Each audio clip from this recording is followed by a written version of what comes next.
Selamat berjumpa kembali kelas 7A dan B. Kita bertemu kembali di pelajaran PPKN. Nah, pada kali ini kita akan membahas tentang perumusan dan pengesahan Undang-Undang Dasar 1945 Negara Republik Indonesia. Nah, ini sudah tidak asing lagi bagi kita karena kita sudah membahas di pertemuan sebelumnya. Baik, kita lanjut ya.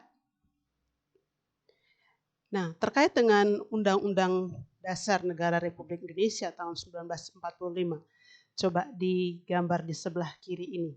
Pasti kalian sudah tahu ya, ini adalah konstitusi. Apa kaitannya undang-undang dengan konstitusi? Nah, sebelumnya kita mengetahui dulu ya. Konstitusi itu sendiri berasal dari berbagai macam bahasa yang disadur ke dalam bahasa Indonesia. Antaranya adalah dari bahasa Latin, yaitu constitutio, bahasa Inggris constitution, Jerman konstitusi, dan yang akhirnya dijadikan dalam bahasa Indonesia, disadur dalam bahasa Indonesia menjadi konstitusi.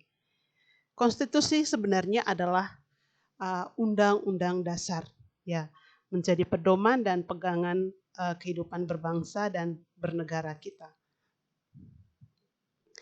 Nah, dalam sebuah negara pasti memiliki konstitusi, ya, tidak terkecuali Indonesia.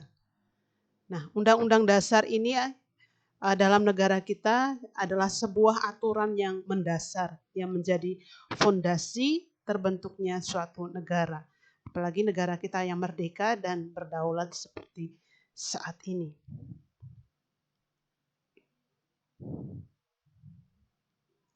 Nah, konstitusi itu sendiri terdiri dari dua jenis, yaitu ada bentuk tertulis dan yang tidak tertulis. Nah, yang bentuk tertulis sendiri adalah aturan-aturan pokok dasar negara, bangunan negara, dan tata negara yang mengatur peri kehidupan suatu bangsa di dalam persekutuan hukum negara. Nah, ini hukum konstitusi yang tertulis.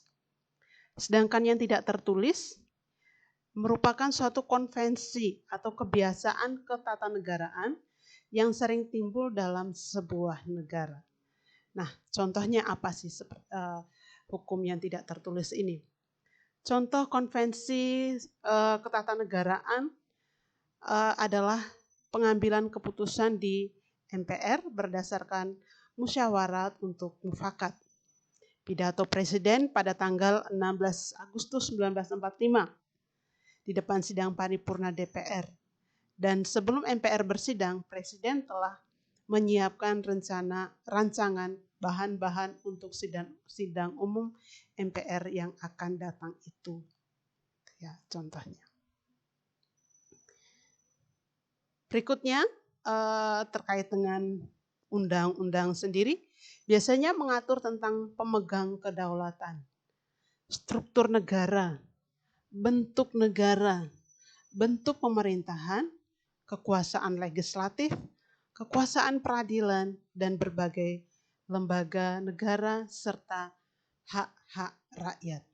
Jadi semua tata kelola, tata hidup kita dalam bentuk apapun itu diatur dalam undang-undang. Nah, ketika kita belajar ini pun ada prosedurnya, ada undang-undang yang mengatur di dalamnya ya. Jadi tidak bisa kita hidup tanpa undang-undang karena ini menjadi pedoman, pondasi dalam hidup sebagai bernegara ataupun berbangsa. Dalam instansi juga ada konstitusinya sendiri. Seperti dalam pasal 1 ayat 2 mengatakan bahwa Undang-Undang Dasar Negara Republik Indonesia tahun 1945 mengatakan bahwa kedaulatan berada di tangan rakyat dan dilaksanakan menurut Undang-Undang Dasar. Ya, ini yang berlaku dalam negara kita. Nah, Undang-Undang Dasar sendiri merupakan sumber hukum tertinggi dan menjadi pedoman dan norma hukum yang dijadikan sumber hukum bagi peraturan perundangan di bawah yang berada di bawahnya. Ketika kemarin kita membahas tentang norma-norma, salah satunya adalah norma hukum. Nah, norma hukum ini juga di bawahnya undang-undang, ya, mengatur tata kehidupan kita bersama. Nah, coba kita memperhatikan gambar ini, ya. Ini adalah rapat BPU PKI. Kita tahu ketika BPU PKI pertama menetapkan Pancasila sebagai dasar negara. Sedangkan BPU PKI kedua membahas tentang Undang-Undang Dasar, ya. Nah, Undang-Undang Dasar Negara Republik Indonesia tahun 1945 ditetapkan oleh PPKI, ya, setelah BPU PKI ada PPKI pada tanggal 18 Agustus 1945.